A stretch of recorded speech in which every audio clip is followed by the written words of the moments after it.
नमस्कार, आखिरी सौदा में आप सभी का स्वागत है। मैं हूं हर्षदा और मैं हूं प्रदीप पंड्या। सबसे पहले इस वक्त बाजार की बड़ी बात है। बाजार को निचले स्तरों पे सपोर्ट मिलता हुआ साफ तौर पे नजर आ रहा है और हमने देखा कि दिग्गज शेयर हो या मिड कैप शेयर हो, हर तरफ एक सपोर्ट मिला है निचले स्तरों पे। अगर आप मिड कैप इंडेक्स को देखें, पिछले 2 दिनों का मूवमेंट, कल का हाई और आज का लो 600 पॉइंट का मूवमेंट है इसमें। इस पे हम टेक्निकली निफ्टी और मिड कैप इंडेक्स दोनों पे आगे नजर डालेंगे, लेकिन इतनी भारी गिरावट के बाद एक उछाल आना लाजमी है और वही आपको हर तरफ दिखाई दे रहा है। लेकिन अभी आप देखिए, सरकारी बैंक, ऑटो, कैपिटल गुड्स, ये कुछ सेक्टर्स हैं जहां पे लगातार दबाव बना हुआ है। जून सीरीज के लिए अब आज के बाद 3 दिन बचेंगे और वहां अगर आप देखें तो 9600, 9700 पर जमकर कॉल राइटिंग हुई है आज के दिन। तो हालांकि बाजार नीचे से रिकवर हो रहा है, लेकिन ट्रेडर्स को लगता है कि अपसाइड लिमिटेड है, ऊपर की तरफ जाने के लिए शायद बहुत ज़्यादा जगह नहीं है और यही वजह है कि आप देख सकते हैं कॉल राइटिंग काफ़ी ज़बरदस्त हो रही है। और अगली सीरीज़ के लिए अगर आपको हम बताएं कि वहाँ पर क्या व्यू ले रहे हैं ट्रेडर्स, क्योंकि अब 3 दिन के बाद नई सीरीज़ शुरू हो जाएगी, 4 दिन के बाद, तो वहाँ पर आप देखेंगे 9400 और 9800 ये रेंज बनी है। तो ऊपर 9800 और नीचे 9400 के लेवल पर राइटर्स हैं, कॉल और पुट के राइटर्स हैं। उस लिहाज से अगली सीरीज में काफ़ी डाउनसाइड नज़र आता है, या आप ये कह सकते हैं कि वर्तमान लेवल से 200 पॉइंट ऊपर और 200 पॉइंट नीचे की रेंज अगली सीरीज के लिए फिलहाल ट्रेडर्स लेकर चल रहे हैं। और आज की स्थिति देखिए, 9600 पर वापसी की कोशिश निफ्टी की ओर से होती हुई दिखाई दे रही है। दिन का लो है 9568, 9550 के करीब गए लेकिन उसको ब्रीच नहीं किया। फिलहाल देखिए 9590 के लेवल्स देखने को मिल रहे हैं। देखेंगे कि क्या हम 9600 के ऊपर इस हफ्ते की समाप्ति दिखा पाते हैं या नहीं। सेंसेक्स भी आप देखिए 100 पॉइंट नीचे, निचले लेवल से यहाँ पर भी थोड़ी बहुत रिकवरी देखने को मिल रही है। मिड कैप इंडेक्स 250 पॉइंट तक टूटा था, इसमें अब हम देख रहे हैं थोड़ी सी बेहतर चाल आती हुई। और बैंक्स में भी हम देख रहे हैं सुबह से काफी ज्यादा सेल साइड की पोजीशंस और खासकर सरकारी बैंकों के आज हाल बुरे हैं। 150 अंकों का नुकसान अभी भी इस इंडेक्स में। तो ऐसे माहौल में कहाँ होगी हमारी नज़र? आज बाजार में गिरावट के दौरान खरीदारी के मौके हैं या सतर्क रहें, ये जानेंगे अपने एक्सपर्ट से। साथ ही साथ आपको बताएंगे कि एम्बिट कैपिटल के हाउसिंग फाइनेंस की कंपनियों पर क्या है कॉल। जबरदस्त गिरावट आई है इनमें और इसकी वजह आप देखिए तो साफ तौर पे यही एम्बिट की रिपोर्ट है। इसके अलावा मोदी और ट्रंप की मुलाकात 26 जून को होने वाली है। कौन से सेक्टर्स पे कहां फोकस रखना चाहिए आपको, इस पर भी बात करेंगे। एक्सपायरी अगले हफ्ते हो रही है, तो क्या बनेगी उसकी स्ट्रैटेजी, किरण जाधव से जानेंगे। इसके अलावा रोज की तरह से कुछ ही देर में आपको बताएंगे कहां लॉन्ग करें और कहां शॉर्ट। 3 बजे निफ्टी कॉल, 3:15 पर BTST या STBT। लेकिन स्टॉक्स पर आते हैं जहां पर आज हमने देखा है सबसे ज्यादा प्रेशर है। सबसे पहले बैंक्स आज पिटते हुए दिखाई दे रहे हैं। यहाँ पर आप देखेंगे सरकारी बैंक आगे हैं जहां पर गिरावट ज्यादा है। आंध्रा बैंक, कैनरा बैंक में लगभग 3% से 4% का नुकसान। बैंक ऑफ बड़ौदा, SBI और PNB की भी स्थिति लगभग 1% कमजोर है आज। ऑटो कंपनियों पर भी एक ब्रेक लगा है। एस्कॉर्ट्स पिटा है सबसे ज्यादा, 3.5% का नुकसान। इसके अलावा टाटा मोटर्स पर CLSA कह रहा है 405 तक फिसलेगा शेयर। हीरो मोटो, TVS मोटर जैसे काउंटर्स भी आज कमजोर पड़ रहे हैं। इंडेक्स पर दबाव दूसरे कौन से शेयरों की ओर से आया है, तो कैपिटल गुड्स में देखिए बॉश जो लगभग 500 रुपए टूटा है। गेल, IOC ऑयल कंपनियों में बिकवाली का सिलसिला हावी है। टेक महिंद्रा 1.5% नीचे और टाटा स्टील में भी आज हमने देखा लगभग 1% से ज्यादा का नुकसान। मिड कैप में फोर्टिस हेल्थ केयर ये सबसे ज्यादा मार खा रहा है क्योंकि IHH मलेशियन कंपनी के साथ एक्सक्लूसिव बातचीत नहीं हो रही है, ये मलेशियन कंपनी ने कहा है। और स्टॉक देखिए 11% नीचे। PFC 4% नीचे। डेल्टा कॉर्प, निटको टॉयल्स और लवेबल लॉन्जरी जैसे काउंटर्स है जहां पर गिरावट देखने को मिल रही है। हालांकि इस बिकवाली के बीच ADAG शेयरों में रौनक है। रिलायंस कम्युनिकेशन, कुछ ही देर पहले हम बात कर रहे थे कि इंसॉल्वेंसी की तरफ यहाँ पर नहीं बढ़ेगा ये केस। इनको और मोहलत मिली है 31 दिसंबर तक लोन्स चुकाने के लिए। Reliance defence, Reliance capital, Reliance infra आपकी स्क्रीन पर जहां पर हम देख रहे हैं तेजी का मूव आज के सत्र में साफ बना है। और आइए अब चार्ट्स पे नजर डालते हैं। इस वक्त आपके सामने सबसे पहले निफ्टी के चार्ट हम लेकर आएंगे और ये देखिए यहाँ पर आप देख सकते हैं कि 2 लकीरें हैं नीचे। एक ये नीली लाइन है जो ऊपर जा रही है और एक ये प्लेन लाल लाइन है और हाँ एक भी है। तीनों पर अलग अलग बात करेंगे। सबसे पहले ये जो लाल लकीर आप देख रहे हैं इसको आप देखिए तो तकरीबन पिछले हफ्ते का यहाँ पे एक लो बनता है और ये एक स्विंग लो हम कह सकते हैं इस वक्त था, जिसके करीब जाकर के हमने सपोर्ट लिया। अगर आपको याद हो 2 दिन पहले ही हमने आपको ये बताया था और यही लेवल बताया था और ये कहा था कि देखिए स्विंग लो मार्केट के लिए काफ़ी इंपॉर्टेंट होगा। 9,560 का वो लेवल था और आज के लोज अगर आप अपनी स्क्रीन पे इस वक्त देख पाएं 9,565। हमने आपसे ये भी कहा था कि निचले स्तरों पे स्ट्रॉन्ग सपोर्ट है, इसलिए इस लेवल के आसपास जाकर के बाउंस की पूरी संभावना है और वही होता हुआ नजर आ रहा है।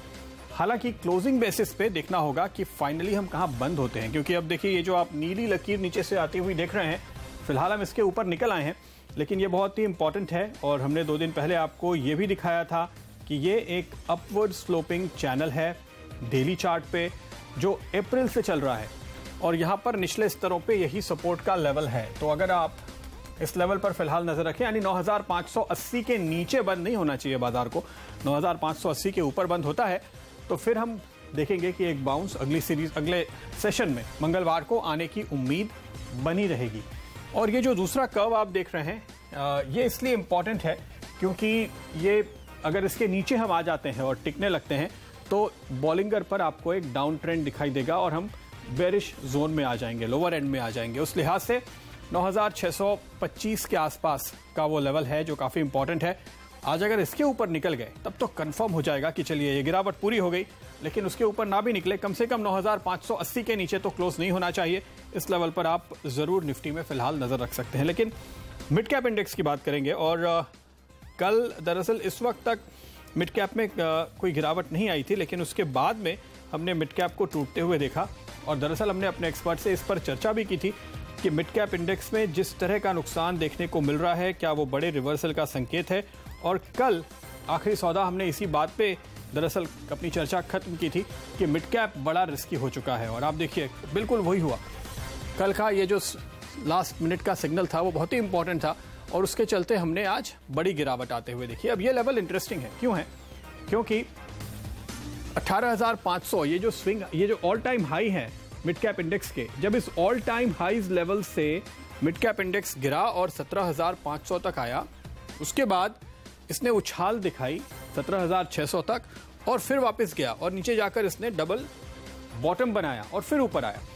तो उस लिहाज से ये 17,600 के लेवल काफ़ी इंटरेस्टिंग बनते थे और बिल्कुल आप देखिए वहीं पर हमने सपोर्ट लिया है। तो अब फिलहाल बाजार के लिए नीचे 17,600 और ऊपर 18,150 जो हमारे टारगेट भी थे, जो कल ही हमने अचीव किए, ये एक रेंज नजर आती है मोटे तौर पे।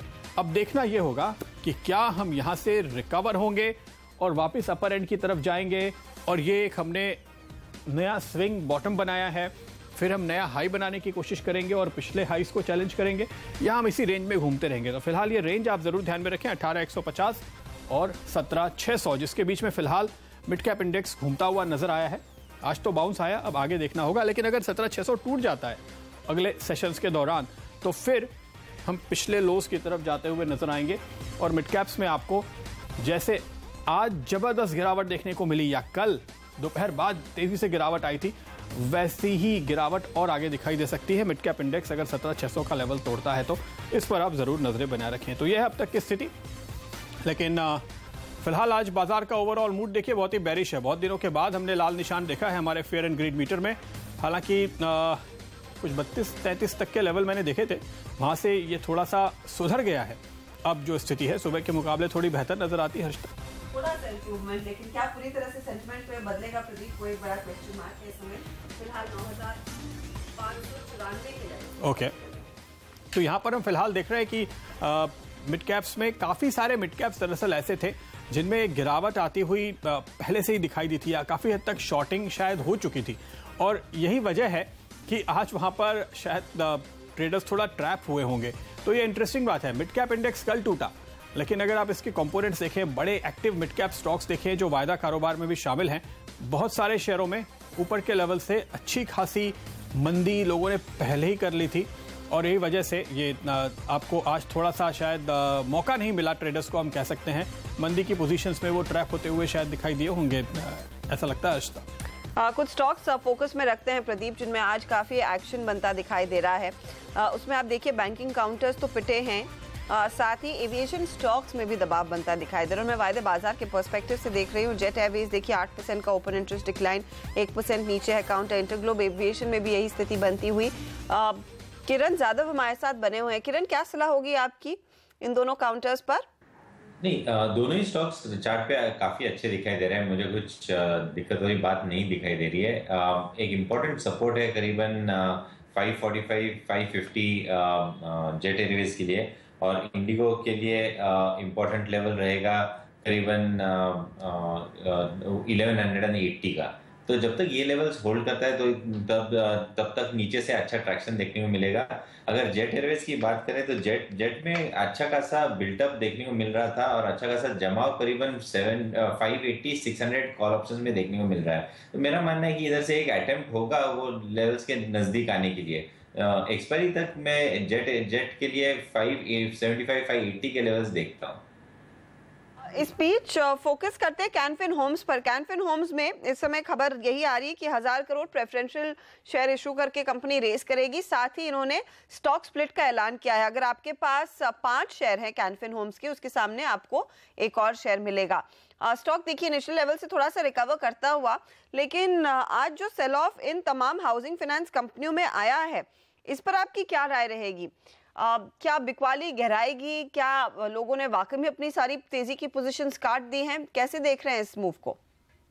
जल्दबाजी होगी अगर मैं कहूंगा कि बिकवाली हो चुकी है, क्योंकि एक इतने बड़े मूव के बाद छोटा सा करेक्शन आना लाजमी है और वही होता नजर आ रहा है। और आज हमने देखा है कि कैनफिन होम्स का लो 3100 है और अभी करीबन 3200 के करीब ट्रेड करता नजर आ रहा है। तो नीचे से वापस एक बार अच्छी मूव देखने को मिल सकती है। जहाँ पे LIC हाउसिंग फाइनेंस की बात करें तो LIC हाउसिंग फाइनेंस में भी जो करेक्टिव रैली है नीचे स्तरों से 747 से लेके 760 तक की रैली हमने देखी है पिछले दो ढाई घंटे में। तो नीचे से अच्छा खासा मूव आपको देखने को मिलेगा, अच्छा खासा डिमांड देखने को मिलेगा। ट्रेंड अभी भी मजबूत है, कोई दिक्कत वाली बात दिखाई नहीं दे रही अभी। ओके, चार्ट्स पर वैसी स्थिति नहीं दिख रही, ना ही पोजीशंस इतनी गहरी कटी हैं किरण को लगता है। लेकिन एम्बिट का कॉल बदल गया है हाउसिंग फाइनेंस कंपनियों को लेकर। उनको लगता है वैल्यूएशंस काफी महंगे हैं और जो भी तेजी आनी थी आ चुकी। डिटेल्स क्या है इस पर्टिकुलर रिपोर्ट के, उस पर हमारी नजरें रहेंगी। फिलहाल लेंगे एक छोटा सा ब्रेक, उस रिपोर्ट पर हम नजर डालेंगे हमारी सहयोगी सोनम मेहता के साथ। किरण, इसी के साथ आपसे इजाजत भी लेंगे। बहुत बहुत शुक्रिया हमारे लिए समय निकालने के लिए। आज लेंगे एक ब्रेक, लौटेंगे जल्दी।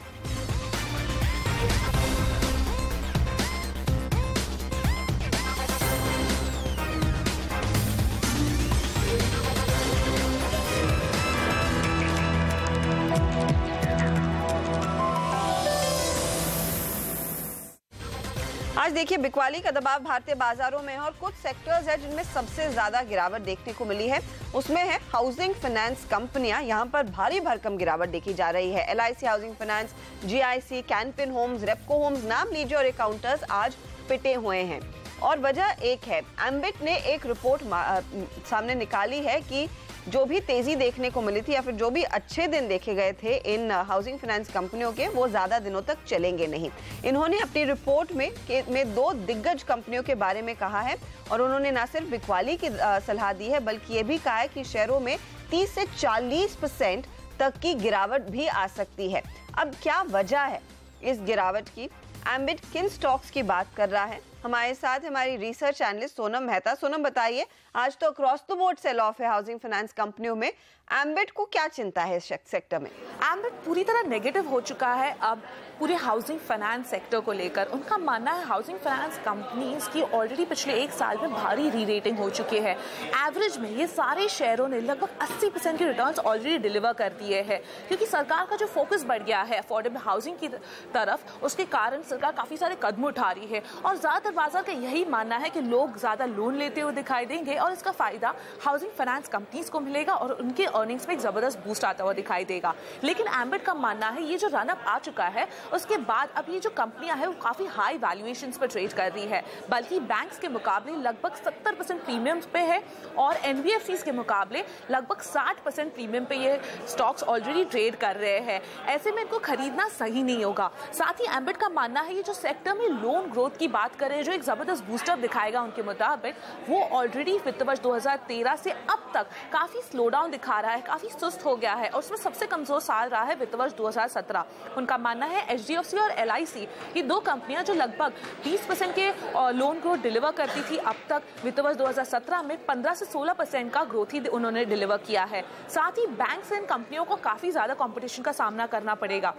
उनका मानना है ऑलरेडी होम लोन रेट्स जो है वो बैंक ने काफी भारी तौर पे घटा दिए हैं, क्रेडिट कॉस्ट बढ़ते जा रहा है और इसके कारण मार्जिन्स पर दबाव पड़ सकता है। तो भले ही वित्त वर्ष 2017 काफी जबरदस्त रहा हो इन हाउसिंग फाइनेंस कंपनीज के लिए, लेकिन वित्त वर्ष 2018 इतना खास नहीं दिखाई दे रहा है। इसलिए एम्बिट नेगेटिव हुआ इस सेक्टर को लेकर। एचडीएफसी लिमिटेड, एलआईसी हाउसिंग पर उन्होंने बिकवाली की सलाह दी है। दोनों के लिए जो लक्ष्य दिए गए हैं उससे दिखाई दे रहा है ये दोनों स्टॉक्स में 30 से 40% की गिरावट दिखाई दे सकती है। काफी गहरी मार की बात एम्बिट कर रहा है। बहुत बहुत शुक्रिया सोनम इस जानकारी के लिए। एलआईसी हाउसिंग फाइनेंस वो कह रहे हैं 40% टूटेगा। एचडीएफसी जो सबसे बड़ा दिग्गज खिलाड़ी है इस स्पेस का, इसमें 30% की गिरावट बनती दिखाई देगी। क्या हमारे बाकी जानकार भी इत्तेफाक रखते हैं इस राय से? हमारे साथ हैं आनंद राठी सिक्योरिटीज के सिद्धार्थ सिदानी और इक्विटी रश के कुणाल सिराव की। सिद्धार्थ, जैसे सोनम ने कहा 60% प्रीमियम पर अकाउंटर्स ट्रेड कर रहे हैं, वैल्यूएशंस महंगे हैं, वो नई बात नहीं है, लेकिन द वेरी फैक्ट जो एम्बिट कहता है कि अब कंपटीशन बैंकों से बढ़ेगा क्योंकि बैंकों ने भी साइजेबली काफी रेट काटा है और होम लोन सस्ती दरों पर दे रहे हैं। ये आर्गुमेंट आपको कितना साउंड लग रहा है और क्या आपको भी लगता है कि आगे अच्छे दिन नहीं रहेंगे इन कंपनियों के लिए? FY18 इतना खास नहीं रहेगा जितना पिछला साल था?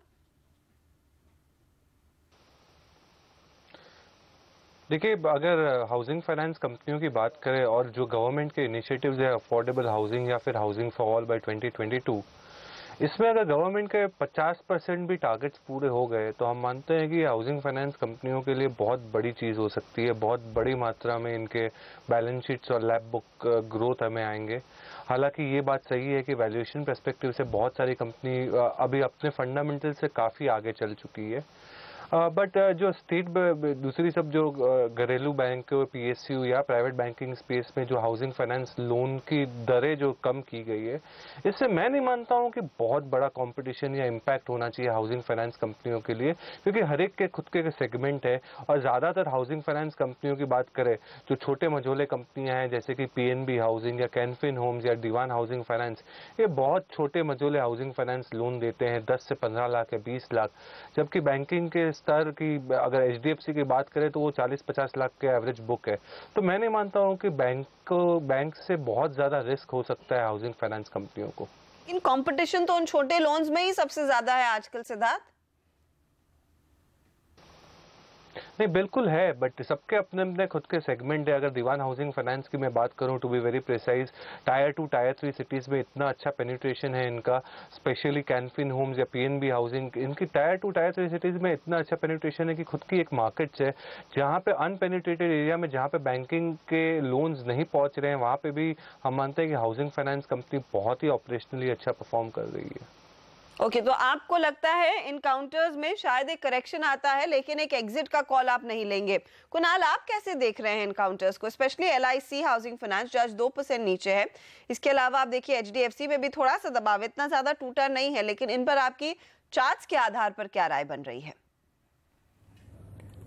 देखिए, अगर हर्षदा इनके लॉन्ग टर्म चार्ट्स आप देखें तो लॉन्ग टर्म चार्ट्स पर तो अभी तक कोई इम्पैक्ट नहीं आया है। चार्ट्स अभी भी बहुत ही मजबूत हैं और एक कंटिन्यूअस अप ट्रेंड जो इसमें देखा गया है कई महीनों सालों से, वो निरंतर बना हुआ है। एचडीएफसी लगातार एक मार्केट आउट परफॉर्मर बना रहा है, तो मुझे नहीं लगता कि वो चीज़ बहुत जल्द चेंज होने वाली है। वो ट्रेंड अभी भी इंटैक्ट है।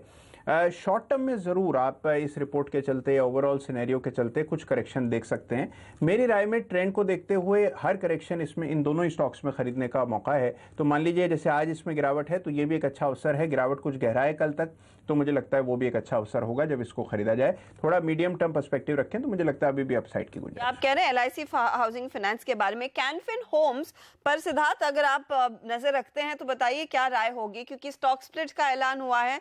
स्टॉक देखिए करीब 3% नीचे था, निचले लेवल से थोड़ी सी रिकवरी आई है।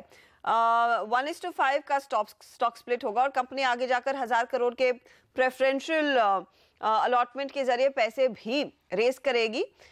इसके फंडामेंटल्स कितने साउंड है?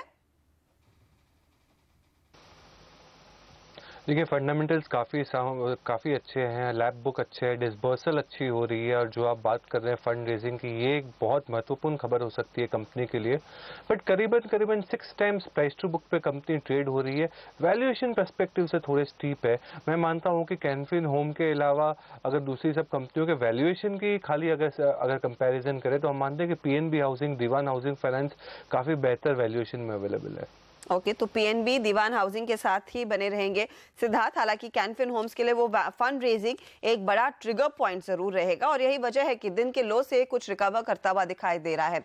रिकवरी की अगर बात करें तो कुछ स्टॉक्स आपकी स्क्रीन पर लेकर आएंगे। कोलगेट देखिए, इसमें हमने देखा एक अच्छा उछाल 52 वीक हाई पर ये काउंटर ट्रेड करता हुआ। आईटीसी में भी नेशनल लेवल से कुछ खरीदारी बनती दिखाई दी।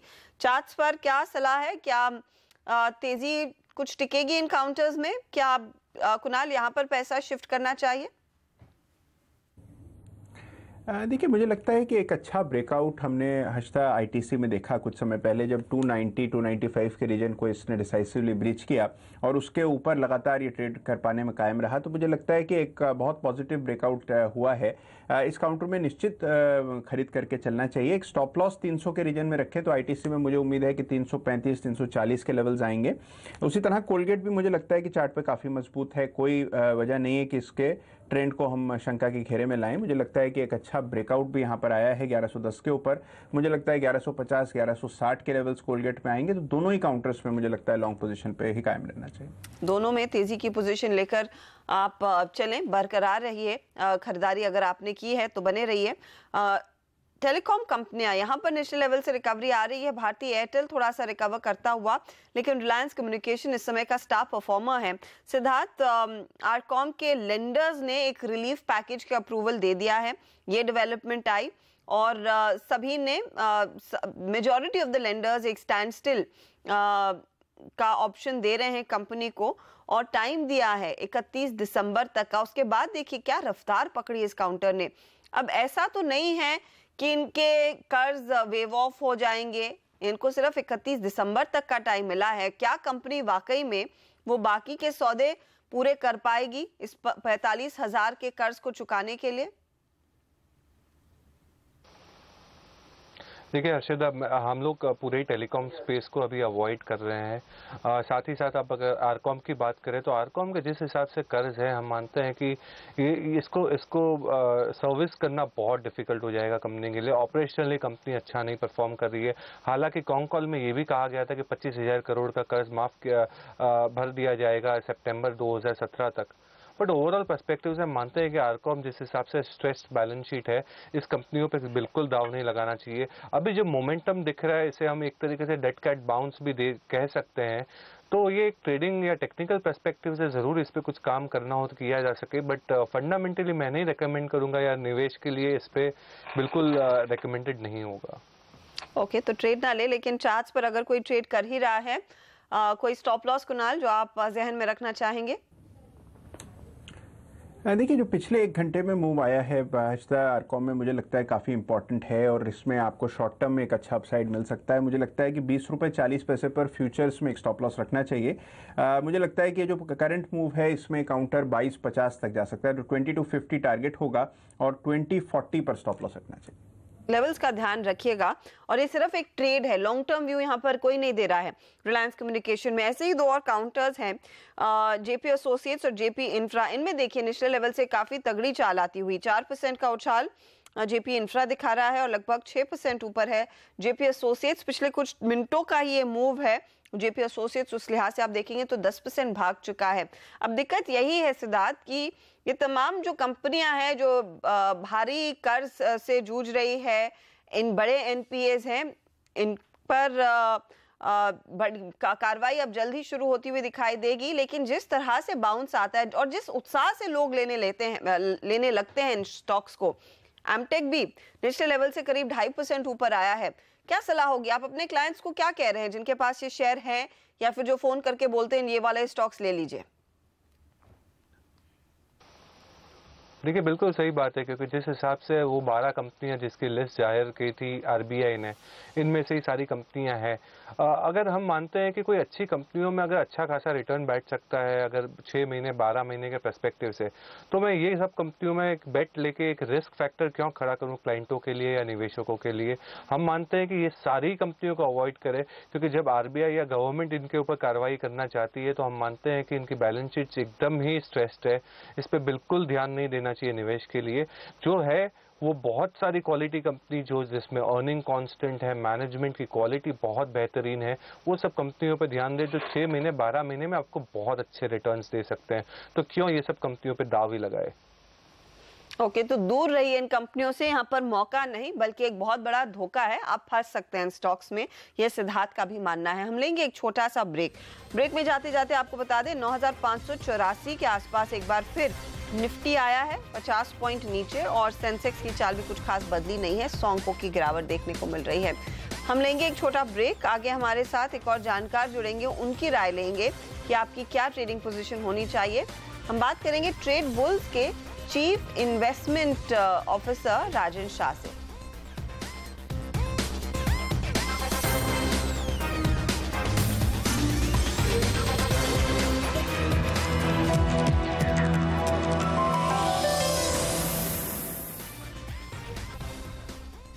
आप देख रहे हैं आखिरी सौदा, और देखिए बाजार की चाल नरम पड़ी हुई है, कुछ खास बदलाव नहीं, 9582 के आसपास। फटाफट देख लेते हैं कि क्या ग्लोबल मार्केट में भी यही स्थिति अभी भी बरकरार है। अमेरिकी बाजारों की चाल थोड़ी सी नरम रहेगी, ये ऐसे संकेत फ्यूचर्स की ओर से आते दिखाई दे रहे थे, और साथ ही साथ यूरोप में भी हमने देखा है ज्यादा कुछ उत्साह है नहीं।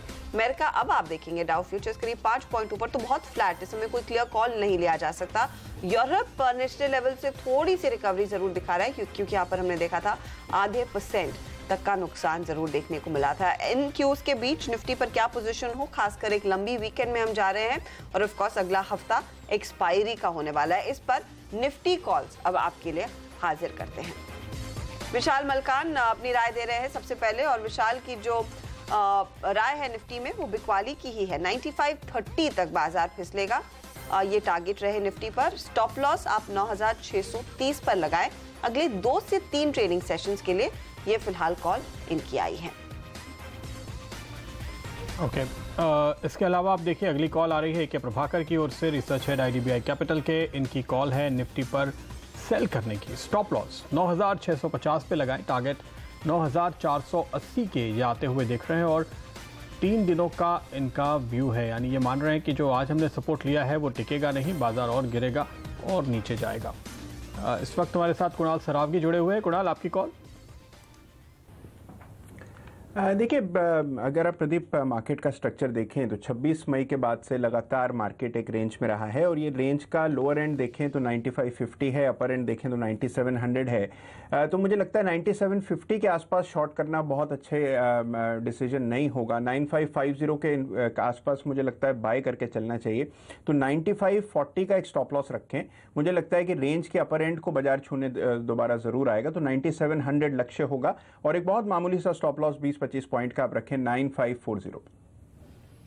ओके, टारगेट 9700 का फिलहाल कुणाल दे रहे हैं। संदीप वागले भी हमारे साथ जुड़ गए हैं। वागले साहब, क्या राय बन रही है निफ्टी पर? आफ्टरनून अर्शदा, 9550 9650 ये रेंज में है। लॉन्ग करके चलने की मेरी सलाह नहीं है, बट ये लेवल पे शॉर्ट भी नहीं कर सकते जैसे कुणाल ने कहा, मैं उनके बिल्कुल साथ हूँ। तो मैं अवॉइड ही करूंगा, स्टॉक स्पेसिफिक व्यू लूंगा, बट मुझे कुछ बहुत ज्यादा पॉजिटिव नहीं हूं, क्योंकि ऊपर में मार्केट टिक नहीं रहे, ये फैक्ट है। मार्केट ऊपर नहीं टिक रहा, लेकिन यहाँ पर फिलहाल अगर आप देखें तो ऑलरेडी गिर चुका है, और ऐसी स्थिति में इस लेवल पर शॉर्ट करना भी मुश्किल है। तो 9550 9650 चलिए ये दायरा आ रहा है संदीप की ओर से। तो एक तरीके से हम कह सकते हैं कि हमारे ज़्यादातर एक्सपर्ट्स 9550 के आसपास सपोर्ट देख रहे हैं, सिवाय एक कॉल केवल हमारे पास आई जो 9500 के भी नीचे जाने की है, पर यह दायरा वाकई में टूट गया है क्या, ये अभी हमें पता नहीं है। हमारे साथ अब ट्रेड बुल्स ग्रुप के चीफ इन्वेस्टमेंट ऑफिसर राजन शाह जुड़ रहे हैं। राजन, स्वागत है आपका।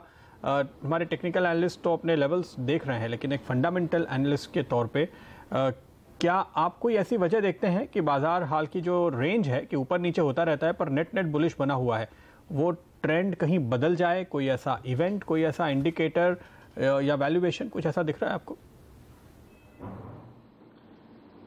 Good afternoon Pradeep. ट्रेंड तो बदलने नहीं वाला है, 7 साल की तेजी हम क्लियरली देख रहे हैं, लेकिन ये मार्केट में करेक्शन माफ कीजिएगा, आपने कहा 7 साल की तेजी? हाँ, 7 साल की तेजी। और शुरू कब हुई? शुरू अगस्त 2013 में हुई है। तो 2020 और यहाँ से 7 साल लंबी तेजी है, बिकॉज 2 साल ये गवर्नमेंट के बाकी है और एक छोटा सा स्पीड ब्रेकर हम देखेंगे मई 2019 में, जब हमारी उम्मीद है कि वापस नरेंद्र मोदी जी बहुमत के साथ आएंगे, तो उसके बाद 5 साल भी हमें तेजी लग रही है मार्केट में, बिकॉज ओवरऑल ये गवर्नमेंट काम कर रही है और उसका रिजल्ट हम देखेंगे ये बुल मार्केट में। लेकिन प्रदीप, यहाँ पे मैं शॉर्ट टर्म के लिए थोड़ा सा कॉशन एडवाइस करना चाहूँगा। दिसंबर एंड में जो हमने तेजी की शुरुआत देखी ये डिमोनेटाइजेशन के मुंह के बाद, तो उसमें काफ़ी सारे पोर्टफोलियोज 30% से लेके 50% बढ़े हैं। तो पैसा बनाना इतना इजी नहीं है। 50% जब आपका पोर्टफोलियो बढ़ जाता है तो ऑब्वियसली एक कंसोलिडेशन होता है या फिर एक छोटा सा करेक्शन भी होता है। तो मुझे लग रहा है ये करेक्शन की शुरुआत हो चुकी है, थोड़ा सा स्लाइड होगा मार्केट, 5 से 10% की गिरावट हो सकती है मिड कैप्स में, और मेरे ख्याल से वो हेल्दी होगा। उसके बाद वापस मूव चालू होगी, मॉनसून नॉर्मल रहने वाला है, जीएसटी भी पॉजिटिव है, और मेरे ख्याल से फर्स्ट क्वार्टर के रिजल्ट आने के बाद हम देखेंगे कि काफ़ी सारी पॉजिटिव कमेंट्रीज भी काफ़ी सारे मैनेजमेंट से चालू हो जाएगी। तो ओवरऑल नेट सिनारियो अच्छा ही है, लेकिन हाँ, पिछले लगभग 1 महीने से मार्केट ये रेंज में है और अभी थोड़ी वीकनेस दिखा रहा है, और ये आज थोड़ी एक्सेलरेट हुई है। तो मुझे लग रहा है कि 5 से 7% से लेकर 10% तक का कट हम मिड कैप्स में देखेंगे। ओके, आप कह रहे हैं और गिरावट आ सकती है मिड कैप्स में, लेकिन राजन, अगर आप कह रहे हैं ये एक 7 ईयर तेजी का दौर है, टाइम एंड अगेन अलग अलग सेक्टर्स पार्टिसिपेट करेंगे, लीडरशिप लेंगे, इस समय थोड़ा सा असमंजस है कि लीडरशिप कहां से आएगी। अब तक तो हमने देखा मिड कैप्स का बोलबाला रहा है, वहां पर अगर लोग मुनाफा वसूली करने लगेंगे तो पैसा शिफ्ट होकर जाएगा कहाँ? आपकी प्रेफर्ड पिक क्या रहेगी? कौन सा क्षेत्र शायद लीड कर सकता है यहाँ से आगे के मूव को? देखिए हर्षिता, एक्चुअली एक जबरदस्त तेजी है, उसमें हमने देखा है कि काफ़ी एक सेगमेंट है जो ओवर वैल्यूड है, जैसे कि मैंने आपके चैनल पे और बाकी भी चैनल पे पिछले लगभग 15 दिन से मैं कह रहा हूं कि refrain from momentum and fancy stocks, because काफ़ी सारे स्टॉक्स है जैसे कि पेज इंडस्ट्रीज 50 के प्राइस अर्निंग पे मिल रहे हैं। हिंदुस्तान लीवर भी बहुत ही बढ़िया कंपनी है, नो डाउट, लेकिन अगर आप देखो तो अगर आप उसे 1100 रुपये में खरीदते हो तो कितना कमाती है? 20 रुपये कमाती है। तो यील्ड जो है वो 2% है। कोलगेट देखिए, आज करीबन 1125 का भाव है, 1125 में लेते हो तो कंपनी कमाती कितना है? तो उसका भी यील्ड अगर देखो तो 2% का ही है, 21 रुपये का अर्निंग पर शेयर है, तो 2% का यील्ड है। तो ऐसे स्टॉक्स खरीदो जहां पे अभी रिस्क लो है, रिवॉर्ड अच्छा मिल सकता है, और ऐसे अपॉर्चुनिटी आज भी मार्केट में है। मिड कैप बढ़ गए, इसका मतलब ये नहीं कि सब भी मिड कैप बढ़ गए। आज अगर आप देखो तो टेक्समैको रेल पिछले 3 साल से चला नहीं है, ऊपर में 150 का भाव था, आज करीबन 86 रुपये का भाव है। रेलवे में हमें लग रहा है कि आने वाले 7 साल में कम से कम 10 लाख करोड़ का कैपिटल कैपेक्स करेगी रेलवेज, इंडियन रेलवेज। तो मुझे लग रहा है ये कंपनी जो एक कंप्लीट रेल सॉल्यूशन कंपनी है, जो laying of tracks, electrification, signalling, wagons, coaches, railway bridges, ये सब चीज में प्रेजेंट है, उसका परफॉर्मेंस अच्छा ही रहने वाला है। 1900 करोड़ का सिर्फ मार्केट कैप है और ये स्टॉक चला भी नहीं है। तो ऐसी कंपनियों में अगर आप निवेश करते हो तो आपका रिस्क भी कम है, हो सकता है 5% यहाँ से गिरे, लेकिन अपसाइड हमें क्लियरली 2 साल में 100% से ज्यादा नजर आ रही है। वैसे ही दूसरी कंपनी मैं देख रहा था, एचटी मीडिया, स्टॉक चला ही नहीं है। डीमोनेटाइजेशन के वक्त पे इसका भाव था करीबन 75 का, आज करीबन 82 रुपये का भाव है। अगर आप इसके सब सेगमेंट्स ब्रेक करते हो, अभी आप देखिए ENIL, entertainment network India limited, वो रेडियो मिर्ची उसका ये है, तो ये कंपनी रेवेन्यू दिखाती है 575 करोड़ का और मार्केट कैप है 4500 करोड़, यानी 8 टाइम द सेल्स मिल रहे हैं। दूसरी कंपनी म्यूजिक ब्रॉडकास्ट जो अभी रिसेंटली लिस्ट हुई, 275 करोड़ का रेवेन्यू है इसका, रेडियो सिटी चलाती है और इसका मार्केट कैप है 2000 करोड़, यानी 7 टाइम द सेल्स। अभी हिंदुस्तान एचटी मीडिया, इसके पास है रेडियो फीवर 104 और रेडियो नशा, जिसका रेवेन्यू है करीबन 158 करोड़ का। तो अगर इसे आप 7 टाइम द सेल्स तो इसका ही वैल्यू 1000 करोड़ हो जाता है। इसका मार्केट कैप है 1900 करोड़, उसमें से 600 करोड़ आप कैश निकाल दो तो 1300 करोड़ में से ये रेडियो नशा और रेडियो फीवर निकालते हो तो 300 करोड़ में आपको हिंदुस्तान टाइम्स, बाद में मिंट और 74% होल्डिंग हिंदुस्तान में, जो नंबर 1 है बिहार में और झारखंड में और नंबर 2 है यूपी में। तो ये सब चीज में बहुत ही सारी वैल्यू है, रिस्क कम है, रिवॉर्ड जबरदस्त हो सकता है। इसमें जब बस आपको लेके पेशेंस रखना है और आप शॉर्ट 100% से ज्यादा रिटर्न बनाओगे।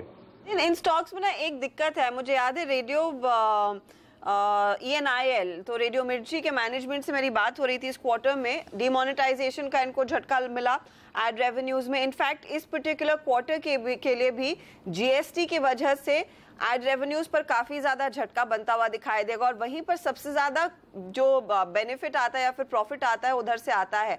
तो अगर आप कह रहे हैं खरीद के भूल जाइए, वो कब से रिटर्न्स देना शुरू करेंगे? कब से आपको लग रहा है वो बिजनेस में ग्रोथ देखने को मिलेगी या फिर एड रेवेन्यू बढ़ेगा? देखिए, अगर इम्पैक्ट आता है तो एंटरटेनमेंट नेटवर्क पे भी आना चाहिए, म्यूजिक ब्रॉडकास्ट पे भी आना चाहिए और ST मीडिया पे भी आना चाहिए। लेकिन हकीकत यह है कि आज के तारीख में entertainment network 8 time the sales है, music broadcast 7 time the sales है, तो इसे क्यों स्टेप मदरली ट्रीटमेंट दी जा रही है? दूसरा, अगर आप देखो तो पिछले वर्ष यानी कि मार्च 2017 की बात कर रहा हूँ, रेडियो फीवर ने उसका ईबिटा जबरदस्त बढ़ा, करीबन 40 करोड़ का ईबिटा दिखाया है और उसका रेवेन्यू भी करीबन मेरे ख्याल से 30-35% बढ़ा है। तो मुझे कोई चिंता वाली बात नजर नहीं आ रही है।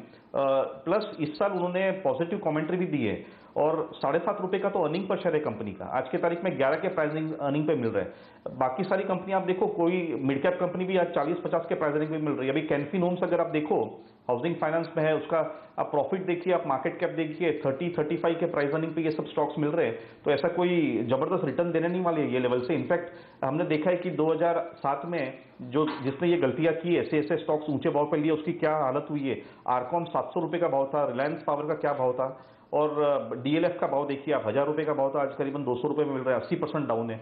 हिंदुस्तान कंस्ट्रक्शन आप देखो 300 रुपए का भाव था, आज करीबन 40 रुपए का भाव है।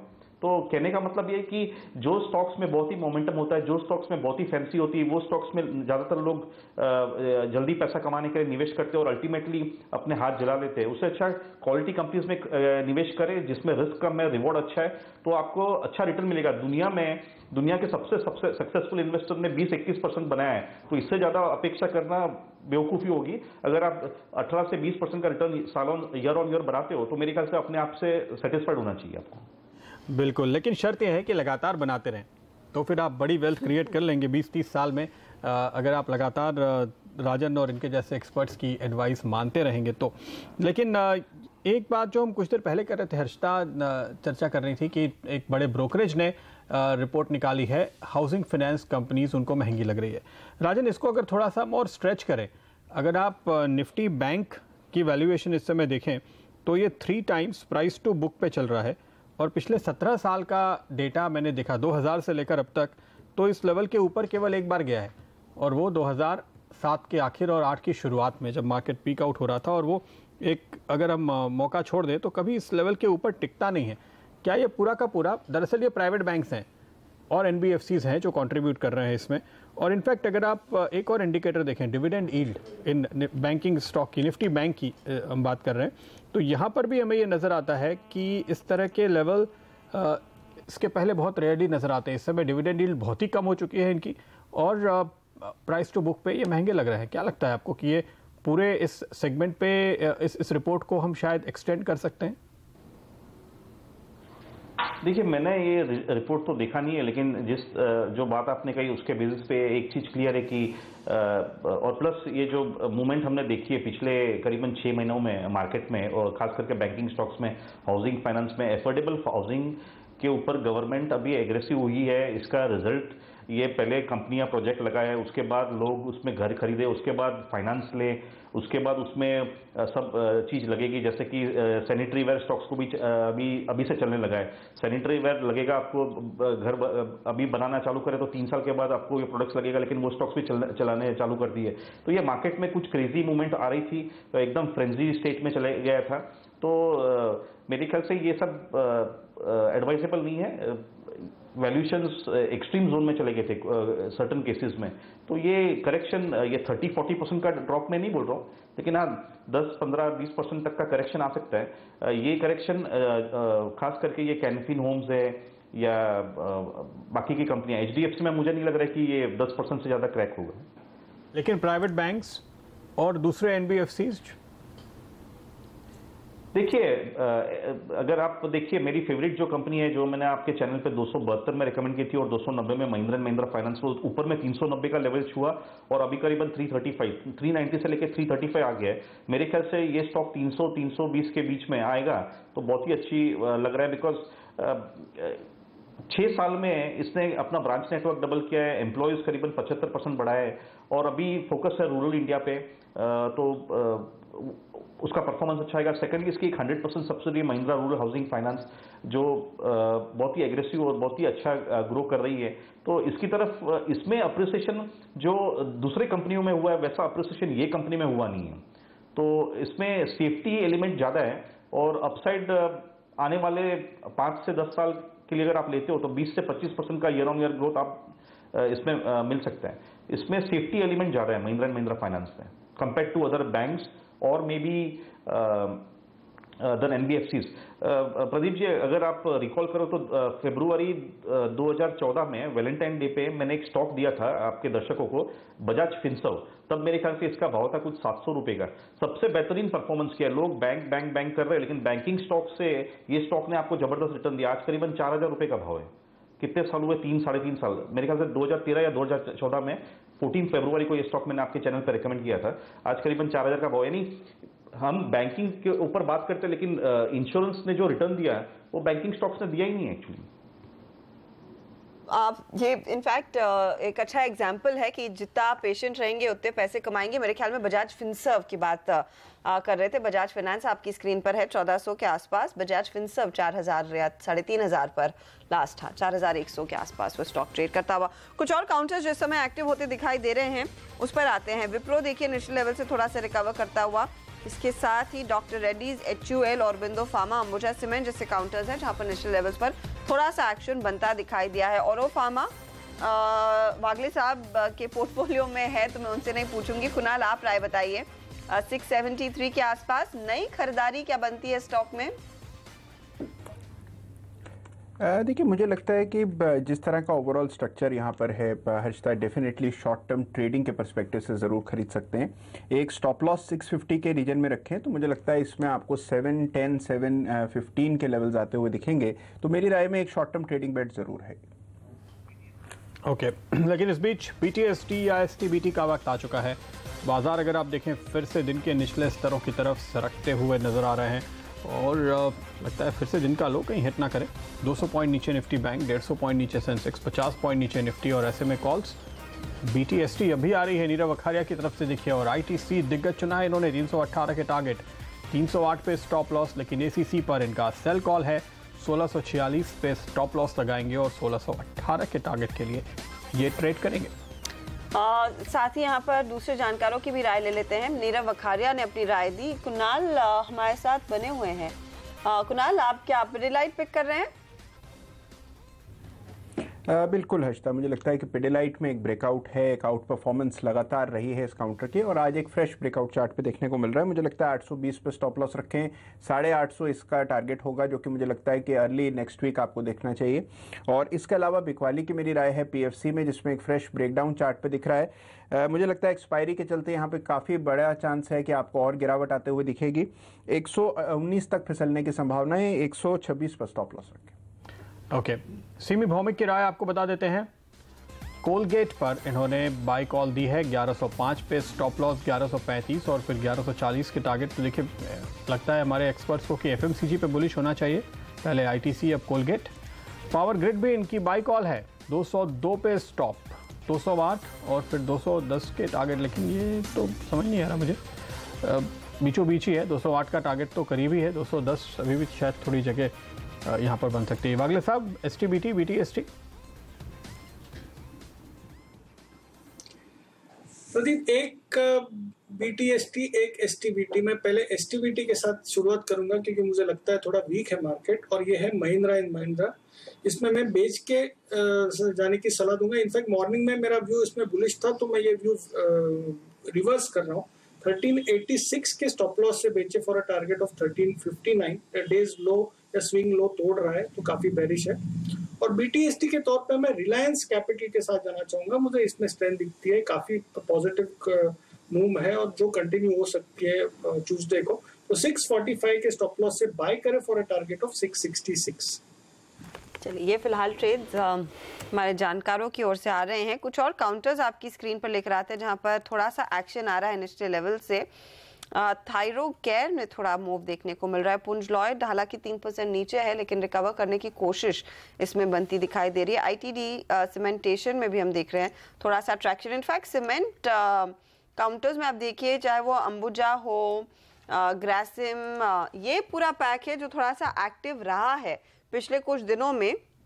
सिद्धार्थ, आपकी क्या राय रहेगी? हालांकि इस समय हम देखते हैं सीमेंट की सेल्स मॉनसून्स में थोड़ी ढीली पड़ जाती हैं, लेकिन अगर थोड़ा सा और करेक्टिव मूव आए तो क्या अक्यूमुलेट करना शुरू करें अगली चाल के लिए जो पोस्ट सितंबर रहेगी? बिल्कुल, अभी सबसे अच्छा समय है सीमेंट कंपनियों को अक्यूमुलेट करने का, but large cap cement company को नहीं, मिड कैप सीमेंट कंपनी में अक्यूमुलेशन करना चाहिए। कंपनीज लाइक डालमिया भारत की, मंगलम सीमेंट, ये सारी कंपनियां बहुत ही अच्छा परफॉर्म कर सकती है। अगर डालमिया भारत की बात करें तो एबिटा पर टन जो करीबन 1200 के आसपास था FY17 में, जो बढ़ के 1300 से 1365 हो सकता है, तो ये बहुत अच्छे ग्रोथ की एक्सपेक्टेशन लेके चल रही है। 7 से 8% का वॉल्यूम ग्रोथ की एक्सपेक्टेशन हो सकती है ईस्ट और southern part of the market में। तो ये ग्रोथ की जो एक्सपेक्टेशन है वॉल्यूम की, ये बहुत ही अच्छी है। जनरली कहा जाता है कि सीमेंट की कंपनियों होती है, इसमें जीडीपी से 1 से 1.5% ज़्यादा वॉल्यूम ग्रोथ होना चाहिए, तब मानते हैं कि सीमेंट कंपनियां या सीमेंट सेक्टर बहुत अच्छा परफॉर्म कर रही है। बट अभी जो देख रहे हैं 5 से 6% से ज़्यादा ग्रोथ नहीं आ रही है, इसीलिए हम मानते हैं कि लार्ज कैप स्पेस में वैल्यूएशंस भी थोड़े स्टीप हैं, वॉल्यूम ग्रोथ भी उतने नहीं आ रहे हैं, तो मिड कैप सीमेंट के साथ जाए डालमिया भारत और मंगलम सीमेंट। ओके, टेक्सरेल एक स्टॉक है जहां पर हम देख रहे हैं पिछले कुछ मिनटों में करीब 2-2.5 लाख शेयर्स की बाइंग हुई है और उसके बाद आप देखिए यहाँ पे किस तरह की तेज़ी देखी जा रही है। तो जाहिर है कि राजन को भी स्टॉक में वैल्यू दिखाई दी और आप इम्पैक्ट देख रहे हैं काफ़ी तगड़े वॉल्यूम के साथ ये स्टॉक बढ़ा है टेक्सरेल का। इनफैक्ट अगर चार्ट पे नज़र डालें कुणाल, क्या आपको लगता है कि ट्रेडर्स के लिए यहाँ पर एक मौका बनता है, क्योंकि 100 रुपये से लगातार गिर रहा था और इस इतने वॉल्यूम के साथ खरीदारी पहली बार दिखाई दी है मुझे पिछले महीने भर में। बिल्कुल ठीक प्रदीप, मुझे लगता है कि देखिए 87-88 के रीजन में वैसे भी इसको एक सपोर्ट हासिल था और बिल्कुल उन्हीं स्तरों से हम इसमें बाउंस आते हुए दिख रहे हैं। तो मुझे लगता है कि एक बार के लिए 95 तक जाने की संभावना काफ़ी प्रबल है, तो खरीद करके चलें। स्टॉप लॉस 89 के रीजन में रखना होगा। ओके, ये टेक्सरेल पर राय। फार्मा कंपनियां थोड़ी सी ट्रैक्शन दिखा रही है, specially the big boys, doctor Reddy, Sun, Cipla जैसे काउंटर्स में थोड़ा सा एक्शन अब बढ़ता दिखाई दे रहा है। लेकिन इंटरेस्टिंग मूव इस समय इंडिया बुल्स रियल है। साथ ही तिलक नगर में भी हमने देखा है अच्छा उछाल बनता हुआ दिखाई दिया है दिन भर। इंडिया बुल्स रियल में कल की बिकवाली के बाद ये जो पुल बैक आ रहा है, वागले साहब जो ब्रीदर लेना था क्या ले लिया है स्टॉक ने? अब फिर से तेजी बरकरार रहेगी? हर्षद, बॉटम तो बन गया, जो कल का लो था I think that was a kind of an accident. आज ओपन होके वहीं से मुंह आई है, बट यहाँ पर फाइनेंशियल्स में इतना कंफर्टेबल नहीं रहूंगा क्योंकि 210 के आसपास एक स्ट्रॉन्ग रेजिस्टेंस है, तो 5 रुपए के लिए अपसाइड मतलब नहीं बनता है। मैं 210 क्रॉस अगर हो जाता है ट्यूसडे को और फिर सस्टेन करता है, फिर 230-235 की तक की मूव की शुरुआत होगी, तो हम 210 के ऊपर ही कॉल लेंगे। फिलहाल वेट करते हैं। ओके, फिलहाल यहाँ पर इंतज़ार करने की राय है। हालांकि काफ़ी इंटरेस्टिंग रहा है ये स्टॉक। पिछले 2 दिनों का अगर आप मूव देखें, कल और आज के बीच में एक बड़ी ब्लॉक डील हुई और उसके बाद हमने देखा कि कल ये तेज़ी से गिरा, फिर रिकवर हुआ और बाद में जैसे कि आंकड़े आए प्रोमोटर एंटिटी की ओर से ही शेयर्स बेचे गए थे, लेकिन 175 के आसपास कल इसने लो बनाया था और कल का हाई इसका 200 के ऊपर का था। वहाँ से ये गिरा 175 तक, फिर रिकवर हुआ और अब 204-205 के लेवल आपको दिखाई दे रहे हैं। तो ये कहानी काफ़ी इंटरेस्टिंग लगती है इंडिया बुल्स रियल की इस डील के चलते।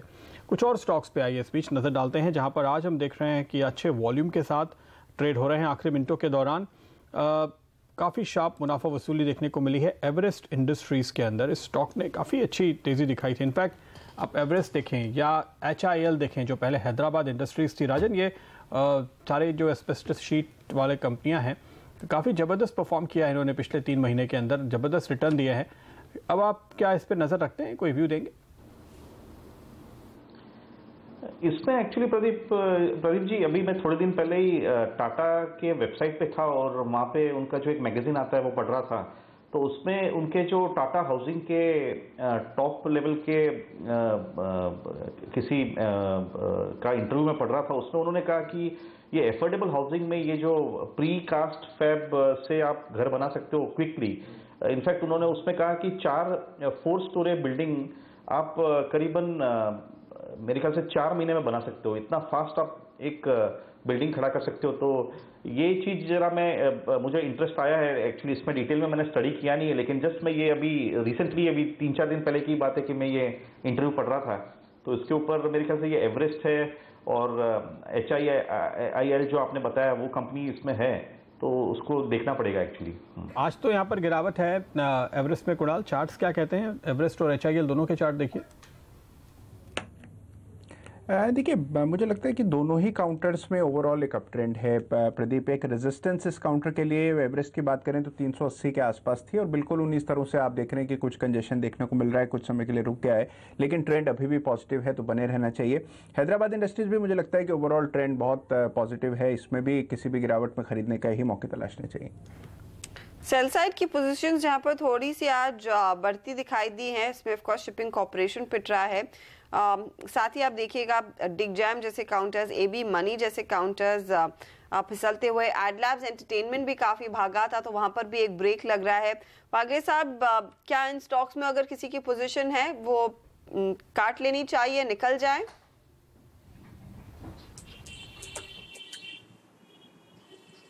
हर्षद, आप स्टॉक्स रिपीट करेंगे? एडलैब्स एंटरटेनमेंट, डिगजैम।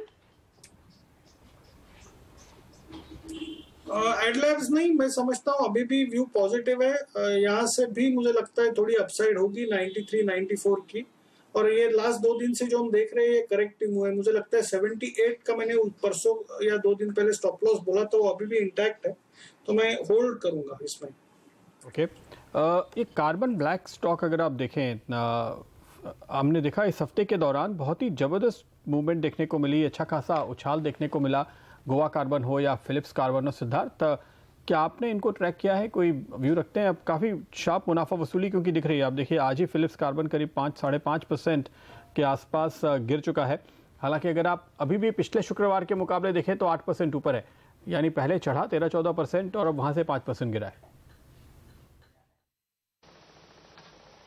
बिल्कुल प्रदीप, हम मानते हैं कि फिलिप्स कार्बन एक बहुत ही उम्दा परफॉर्मर है। हम मानते हैं यहाँ से भी बहुत अच्छा परफॉर्मेंस आ सकता है। हमारा टारगेट प्राइस इसमें अचीव हो गया। जो आप कह रहे हैं बिल्कुल सही है। पिछले 2 महीनों में बहुत ही अच्छा रैली देखने मिली है फिलिप्स कार्बन या पूरे कार्बन ब्लैक सेगमेंट में। और फिलिप्स कार्बन की बात करें तो हम मानते हैं कि 12 से 15% का एक रेवेन्यू ग्रोथ एक्सपेक्टेड हो सकता है, 20% का प्रॉफिट ग्रोथ एक्सपेक्टेड हो सकता है। और सबसे बड़ी चीज़ जो ट्रैक्शन देखने मिल रहा है, हम मानते हैं कि टायर स्पेस से बहुत अच्छा डिमांड आ सकता है जो कार्बन ब्लैक यूज करती है। तो ओवरऑल पर्सपेक्टिव से आउटलुक बहुत पॉजिटिव है। बट यहाँ पे रनअप, अगर जैसे मैंने कहा 2 महीनों में बहुत अच्छा रनअप देखने मिला है, तो ये जो करेक्शन 5-6% की जो आज देख रहे हैं ये मोर और लेस रीजनेबल है। मैं मानता हूँ कि और भी ज्यादा थोड़ा करेक्शन अगर इसमें मिले तब बाय ऑन डिप्स की स्ट्रेटेजी होनी चाहिए, क्योंकि आउटलुक सेक्टर का बहुत अच्छा है। बट ये दामों पे, ये प्राइसेस पे नहीं, थोड़े निचले लेवल पे लेना ज्यादा फायदेमंद होगा। दिग्गजों में ऑटो पर मेरी नजर गई है और इनफैक्ट हमने देखा सुबह से स्पेस अंडर परफॉर्म कर रहा है। राजन, आपकी क्या राय रहेगी, स्पेशली टाटा मोटर्स जैसे शेयर पर? आज हम CLSA की रिपोर्ट पढ़ रहे थे, 405 के टारगेट की वो बात कर रहे हैं। हालांकि ज्यादातर ब्रोकरेजेस ने कहा है कि नए लॉन्चेस स्पेशली JLR फ्रंट पर जो आएंगे वो ड्राइवर साबित होंगे स्टॉक के लिए, लेकिन 443 के आसपास क्या महंगा है? अच्छा, ऑटो स्पेस में खास करके दिग्गज शेयरों में हमारा टॉप पिक है महिंद्रा एंड महिंद्रा। हमने आपके चैनल पे 2,2100 रुपये का टारगेट दिया है। अभी वो टारगेट बहुत ही एम्बिशियस लग रहा है, बिकॉज यहाँ से 50% अपसाइड की हमने बात की है। लेकिन हमें लग रहा है कि ये 12 महीनों में ये भाव आ जाएगा महिंद्रा एंड महिंद्रा का। इस साल हमारा अंदाज है कि जिस तरह की कमेंट्री मैनेजमेंट ने दी है और जिस तरह से रूरल इकोनॉमी पीक पर होगी, तो मुझे लग रहा है कि इस साल Mahindra and Mahindra last year 69 rupees का अर्निंग पर शेयर दिखाया था, इस साल करीबन 80 रुपये का दिखाएगा। 25 के प्राइस अर्निंग पे 2,000 रुपये का भाव होना चाहिए। और 25 का प्राइस अर्निंग में इसलिए दे रहा हूँ बिकॉज मारुति आज 25 के प्राइस अर्निंग पे चल रहा है, टेल्को आज करीबन 22-23 के प्राइस अर्निंग पे चल रहा है, और महिंद्रा को देना जरूरी है बिकॉज महिंद्रा इलेक्ट्रिक व्हीकल में मेरे ख्याल से बहुत ही एग्रेसिव होगा। ऑलरेडी उनके 1-2 मॉडल है आज मार्केट में, लेकिन आने वाले 2-3 साल में आप एक्सप्लोसिव ग्रोथ देखोगे खास करके इलेक्ट्रिकल व्हीकल्स में। और दूसरा उसका जो फार्म इक्विपमेंट का बिजनेस है, जिसमें वो अभी ट्रैक्टर में उसका परफॉर्मेंस अच्छा रहा है, लेकिन उस पर काफी सारा प्रोडक्ट्स उन्होंने अभी मित्सुबिशी कॉर्पोरेशन जापान के साथ उन्होंने मार्केट में लॉन्च किए, जैसे कि राइस ट्रांसप्लांटर्स, हार्वेस्टर्स, सीड फीडर्स, ये सब इसमें भी काफी एग्रेसिव हम देखेंगे अलग अलग टाइप के इक्विपमेंट्स, जिससे फार्मर को कन्वीनियंस होगी प्रोड्यूस ये लेने में।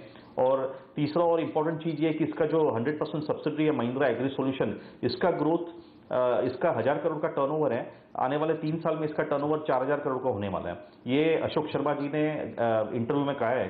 तो मुझे लग रहा है कि ऑन ऑल पैरामीटर्स ये महिंद्रा एंड महिंद्रा कंपनी जो है वो is all set for an explosive growth.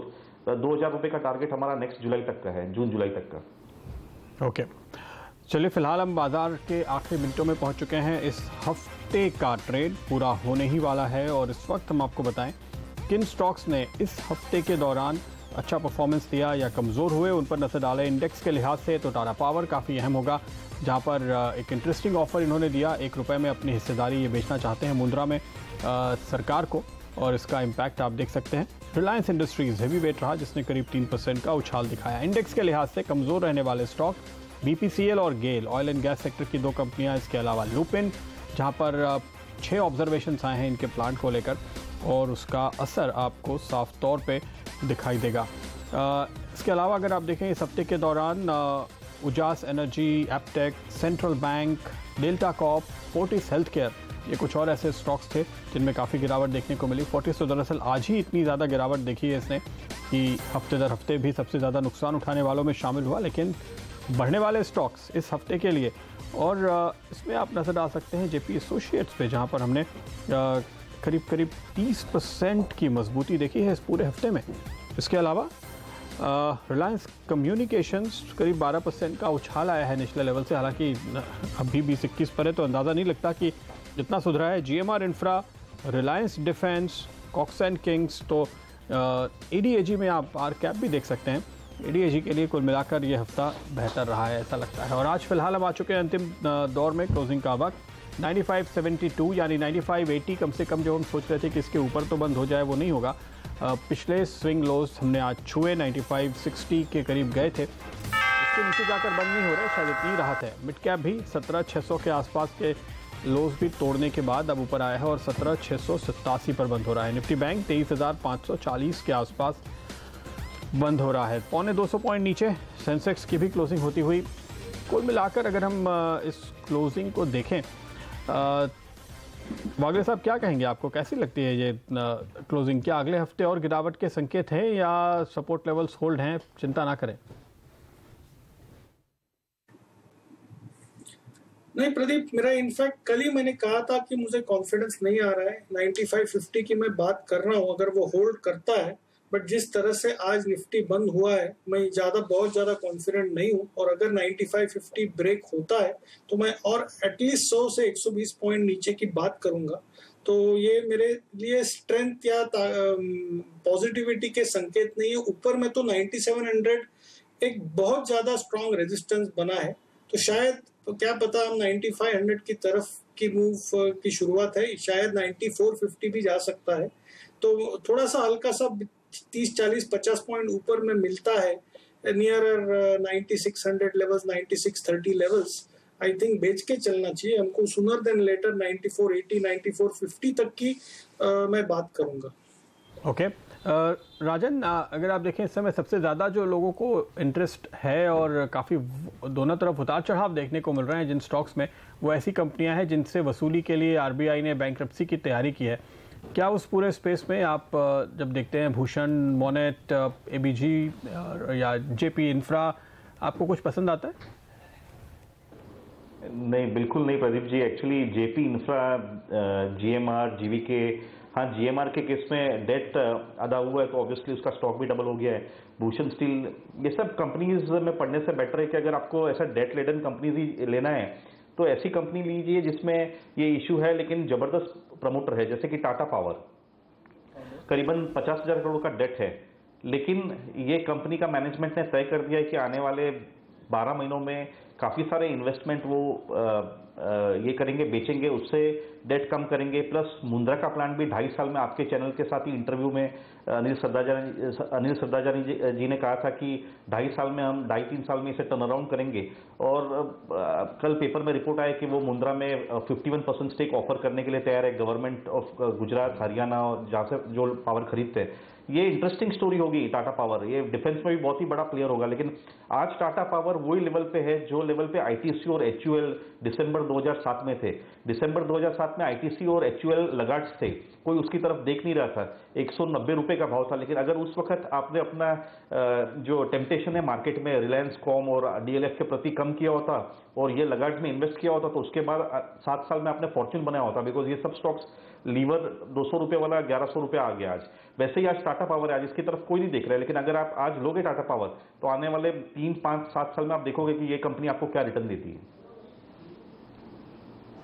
चलिए, वक्त है फिलहाल इजाजत लेने का सभी से। राजन, सिद्धार्थ, कुणाल और वागले साहब, हमने काफी बाजार की सीरियस बातें तो कर ली, लेकिन अब मस्ती का वक्त हो चुका है और वीकेंड मस्ती के लिए अनिल जी देखिए स्टूडियो में आ भी चुके हैं। बिल्कुल स्टूडियो में, और एकदम प्रदीप के साथ मैं तैयार हूँ बस इस शो को शुरू करने। मैं जाता हूँ बाहर, कुर्सी खींचने के लिए तैयार है। नहीं प्रदीप, आपके साथ फेसबुक लाइव करेंगे, लेकिन प्रदीप आज इस वीकेंड पे काफी कुछ करने के लिए, और वीकेंड भी लंबा है। बिल्कुल, तो बस इस छोटे से ब्रेक के बाद ट्यूबलाइट के अलावा भी, बिल्कुल ट्यूबलाइट के अलावा, और क्रिकेट है, इवेंट्स हैं, खाने पीने के कई सारे मौके हैं, फेस्टिवल सीजन है, तो ईद है, बिल्कुल बिल्कुल, मोर देन दैट, ईद है। चलिए सब कुछ होगा, लेकिन एक ब्रेक के बाद।